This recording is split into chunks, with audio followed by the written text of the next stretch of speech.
প্রথমেই আপনাকে বাংলা সুমন অফিসিয়ালে স্বাগত। আজকে চলে এলাম আবারও নতুন একটি ভিডিও নিয়ে। ভোটে জিতেই বিরাট ঘোষণা মুখ্যমন্ত্রীর, আবারও 4% ডিএ ঘোষণা করলেন। হ্যাঁ, চলুন আজকের ভিডিওর মাধ্যমে দেখে নেওয়া যাক যে 4% ডিএ ঘোষণা হয়েছে, এই 4% ডিএ সরকারি কর্মচারীরা কবে থেকে পাবেন সেটাই আজকের ভিডিও দেখাবো। তার জন্য ভিডিওটি একটু স্কিপ না করে শেষ পর্যন্ত দেখতে থাকুন। আর অবশ্যই আপনি চ্যানেলে নতুন হয়ে থাকেন তাহলে চ্যানেলটি সাবস্ক্রাইব করে পাশে থাকবেন। এপ্রিল থেকেই রাজ্য সরকারি কর্মীদের বর্ধিত মহার্ঘ ভাতা, মে নয় এপ্রিল থেকেই রাজ্য সরকারি কর্মীদের 4% ডিএ।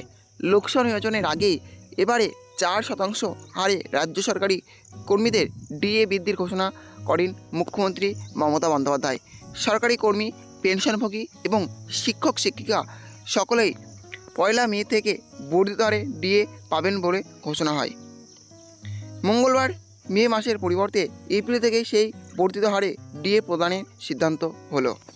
বুধবার রাজ্য সরকারের অর্থ দপ্তরের তরফে বর্ধিত হারে এপ্রিল মাস থেকে ডিএ দেওয়ার ঘোষণা হয়। জুলাই মাসের বেতনের সঙ্গেই ঢুকতে পারে এই বর্ধিত হারের ডিএ। লোকসভা নির্বাচনের প্রচারে যদিও এর ঘোষণা করেছিলেন মমতা, 1 মের পরিবর্তে 1 এপ্রিলের হিসেবে বর্ধিত হারে ডিএ দেওয়ার কথা বলেন তিনি। সেই মতোই অর্থ দপ্তর থেকে ঘোষণা হলো। গত বছর ডিসেম্বর মাসে প্রথম 4% হারে ডিএ বৃদ্ধির ঘোষণা করেন মমতা। এরপর চলতি বছরের ফেব্রুয়ারি মাসের বাজেটে আরও 4% হারে ডিএ বাড়ানো হয়। এর ফলে রাজ্যের সরকারি কর্মীদের প্রাপ্ত ডিএর হার বেড়ে 14% হয়। এতে রাজ্যের 14 লক্ষ সরকারি কর্মচারী উপকৃত হবেন।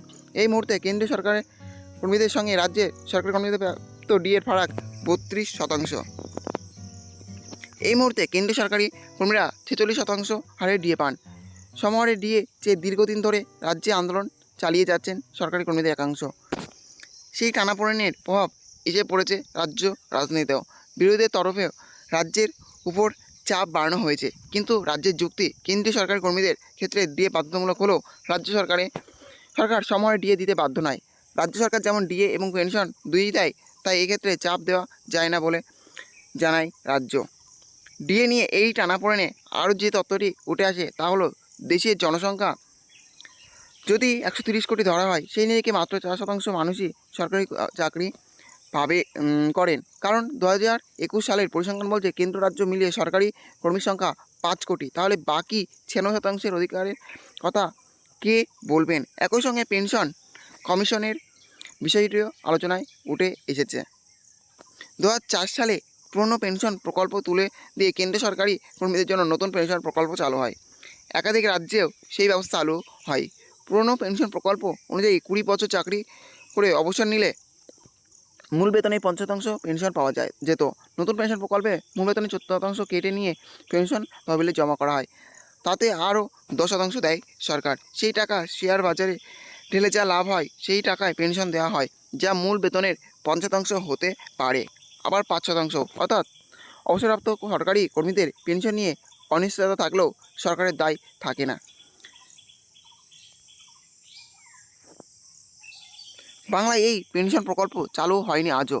বামেরা করে যায়নি, মমতা নতুন পেনশন প্রকল্প চালু করেননি। পুরনো পেনশন প্রকল্প চলছে বাংলায়, আর তাতেই রাজ্য সরকার অনড় অবস্থান নিচ্ছে। পেনশন এবং ডিএ দুই দিতে গেলে খরচে কুলোবে না বলে জানায় রাজ্য, যদিও আন্দোলনকারীরা সেই যুক্তি মানতে নারাজ। তাহলে বুঝতে পারলেন যে 4% ডিএ ঘোষণা করেছিলেন মুখ্যমন্ত্রী, সেই 4% ডিএ মে মাস থেকে নয় এপ্রিল মাস থেকে দেওয়া হবে। এটা কিন্তু বিরাট বড় একটি আপডেট, তা সেটি বিরাট বড় একটি খুশির খবর যে এপ্রিল মাস থেকে 4% ডিএ পাচ্ছেন সরকারি কর্মচারীরা।